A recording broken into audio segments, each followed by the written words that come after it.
میں نے یہ سنا ہے کہ تو سنتا ہے صدا سے پہلے، میں نے یہ سنا ہے کہ تو سنتا ہے صدا سے پہلے، ہر مانگنے والے کو تو دیتا ہے دعا سے پہلے، جو تیرے نام پہ کرتے ہیں مریضوں کا علاج، تو شفا دیتا ہے ان کو دوا سے پہلے۔ میری مراد جناب ڈاکٹر عتیق سہروردی سے ہے، ان سے ملتمس ہوں کہ وہ اپنے خیالات کا اظہار فرمائیں۔ جناب ڈاکٹر عتیق سہروردی صاحب۔ اعوذ باللہ من الشیطان الرجیم، بسم اللہ الرحمن الرحیم۔ اللہم صلی علی سیدنا و مولانا محمد وعلی آل سیدنا و مولانا محمد و اصحاب سیدنا و مولانا محمد بعدد کل ذرۃ مئات الف الف مرۃ وبارک وسلم۔ سب سے پہلے میں اپنا تعارف پیش کرتا ہوں۔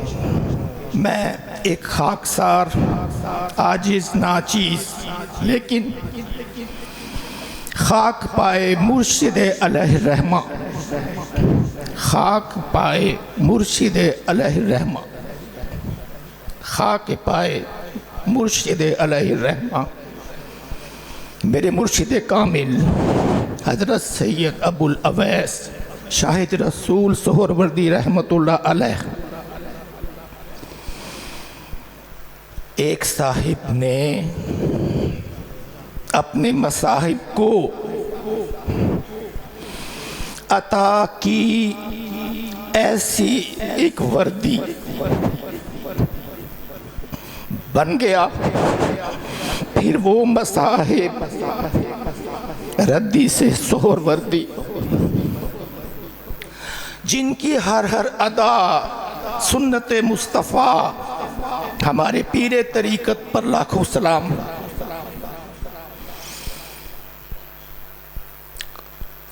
آج ہم اولاد کی تعلیم و تربیت کے بارے میں قرآن اور احادیث کے حوالہ جات پر نگاہ ڈالتے ہیں۔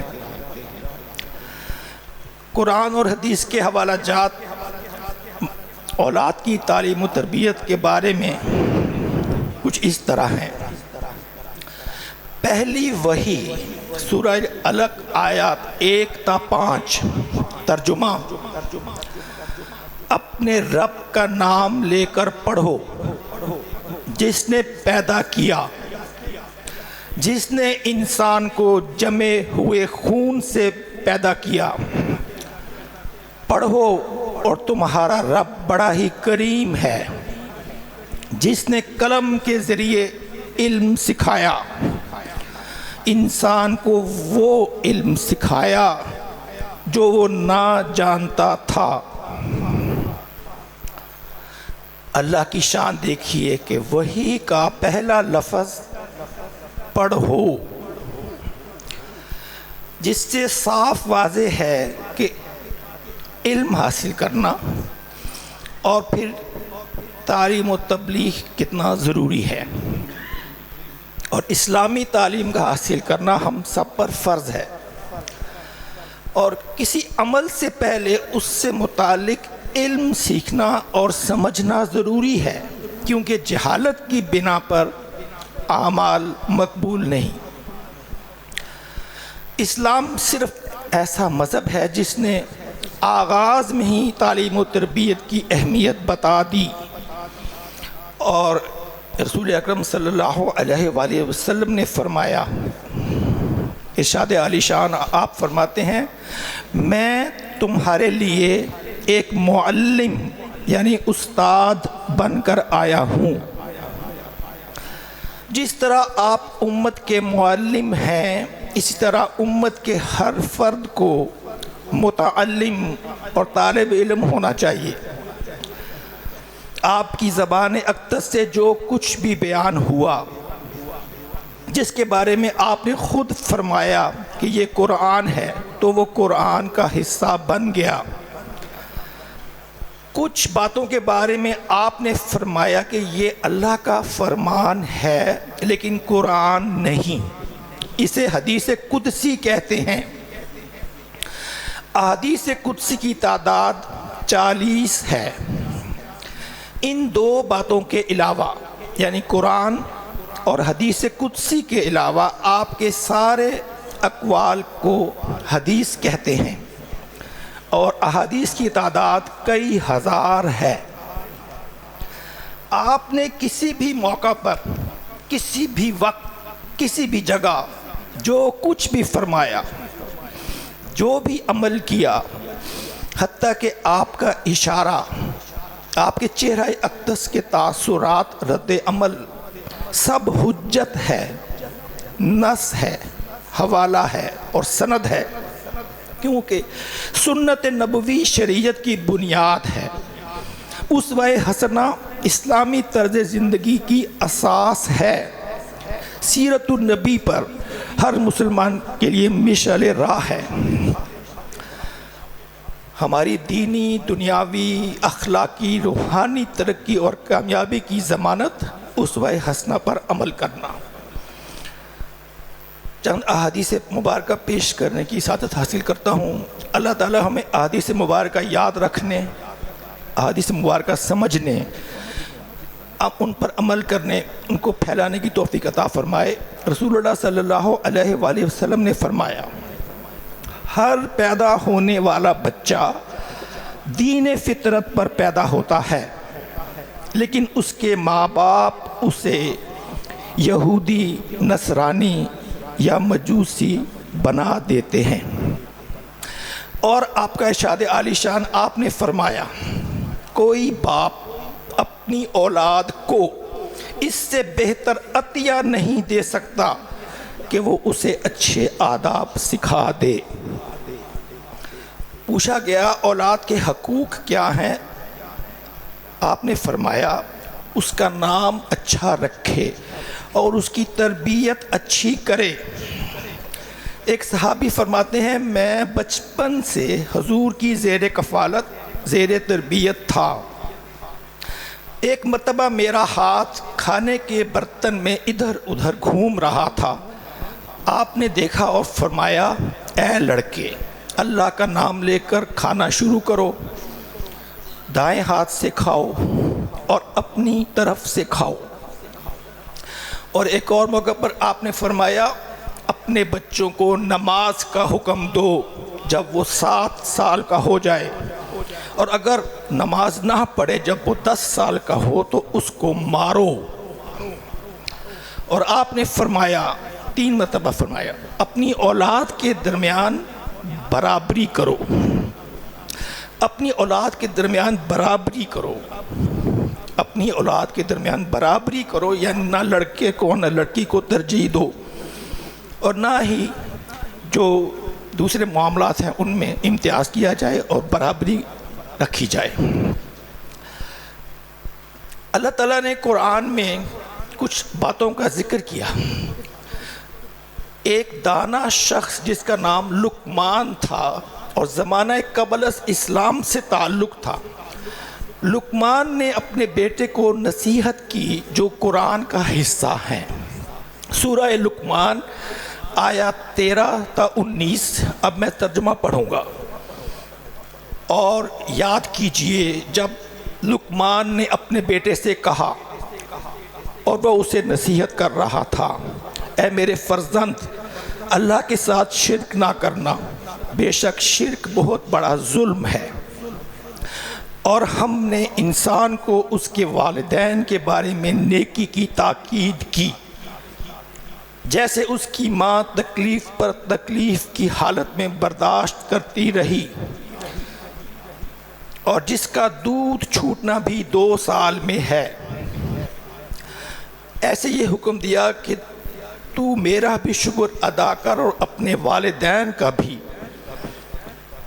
اور اگر وہ دونوں تجھ پر اس بات کی کوشش کریں کہ تو میرے ساتھ اس چیز کو شریک ٹھہرائے جس کی حقیقت کا تجھے کچھ علم نہیں، تو ان کی اطاعت نہ کرنا، اور دنیا کے کاموں میں ان کے ساتھ اچھا سلوک کرنا،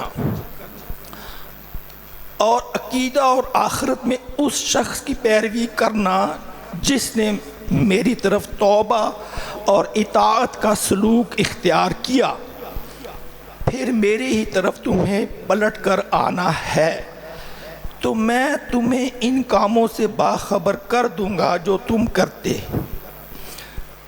اور لقمان نے کہا، اے میرے فرزند، اگر کوئی چیز رائی کے برابر ہو، کسی چٹان میں چھپی ہو، آسمانوں میں ہو، پھر بھی اللہ اسے روز قیامت کے دن موجود کر دے گا، کیونکہ اللہ باریک بین، نگاہ اور خبردار ہے۔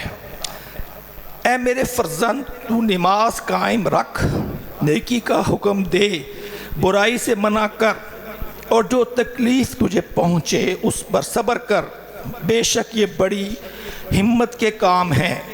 اور لوگوں سے غرور کے ساتھ اپنا رخ نہ پھیر، زمین پر اکڑ کر مت چل، بے شک اللہ ہر متکبر اترا کر چلنے والے کو ناپسند فرماتا ہے۔ اور اپنے چلنے میں میانہ روی اختیار کر، اور اپنی آواز کو پست رکھ، بے شک سب سے بری آواز گدھے کی آواز ہے۔ اب ترجمہ ختم ہوا، یہ سارا ترجمہ تھا۔ اولاد کی تعلیم و تربیت کے بارے میں قرآن اور حدیث کے حوالہ جات پیش کرنے کے بعد ہم یہ دیکھتے ہیں کہ بچے مستقبل میں قوم کے معمار ہوتے ہیں، اور بچوں کی اچھی اور صحیح تربیت سے ایک مضبوط معاشرہ وجود میں آتا ہے۔ شروع ہی سے اگر بچہ کی دینی اور اخلاقی تعلیم پر توجہ دی جائے اور غلطیوں کی بروقت اصلاح کی جائے تو وہ ساری عمر برے اعمال، غیر اخلاقی کردار سے دور رہتے ہیں۔ تربیت کی دو قسمیں ہیں، ظاہری تربیت، باطنی تربیت۔ ظاہری تربیت جو سب دیکھ سکتے ہیں، ظاہری وضاحت، بات چیت، لباس، کھانا پینا، اٹھنا بیٹھنا، میل جول، تعلقات، مشاغل، دوست احباب، ذرائع معاش۔ باطنی تربیت جو نظر نہیں آتی، ایمان، عقیدہ، تقوی، اللہ سے خوف، گناہ سے نفرت، پرہیزگاری اور نیکی سے رغبت۔ تربیت میں میانہ روی اور اعتدال ضروری ہے۔ موقع کی مناسبت سے کبھی نصیحت، کبھی سزا، کبھی سختی، کبھی نرمی۔ جس طرح بہت زیادہ نرمی بگاڑ پیدا کرتی ہے، اسی طرح بہت زیادہ سختی بگاڑ پیدا کرتی ہے۔ غلطی پر تنبیہ کو ترتیب وار پکڑیں، پہلے صرف سمجھانا، اور پھر اگر نہ بات بنے ڈانٹنا، اس کے بعد جسمانی سزا کے علاوہ کوئی سزا دے دینا، اور اس کے بعد پھر جسمانی سزا دی جا سکتی ہے، اور آخری ہے قطع تعلق کرنا۔ حد سے زیادہ مارنا یا مارنے کو سرے سے ہی برا سمجھنا، دونوں ہی انتہائی طریقے ہیں۔ ان دونوں کے درمیانی راستہ ہے اعتدال کا راستہ اپنانا چاہیے۔ آج ہم حضرت سید ابو الشاہد فیض احمد سہروردی رحمۃ اللہ علیہ کا 42واں سالانہ عرس مبارک منا رہے ہیں۔ صاحب عرس یعنی میرے دادا مرشد، آپ کا ارشاد پیش کر کے اجازت چاہتا ہوں۔ آپ فرمایا کرتے تھے، دنیا ایک سمندر ہے اور اس میں دین ایک کشتی ہے، تو دین کی کشتی میں سوار ہو کر اس سمندر کی سیر کرتے رہو، بس ایک خیال رہے کہ دنیا کے سمندر کا پانی دین کی کشتی میں داخل نہ ہونے پائے۔ اگر ایک چھوٹا سا سوراخ بھی ہو گیا تو سمندر کا پانی کشتی میں آنا شروع ہو جائے گا، دین کی کشتی ڈوب جائے گی۔ اللہم صلی علی سیدنا و مولانا محمد وعلی آل سیدنا و مولانا محمد و صحاب سیدنا و مولانا محمد بعدد کل ذرۃ مئات الف الف مرۃ وبارک وسلم۔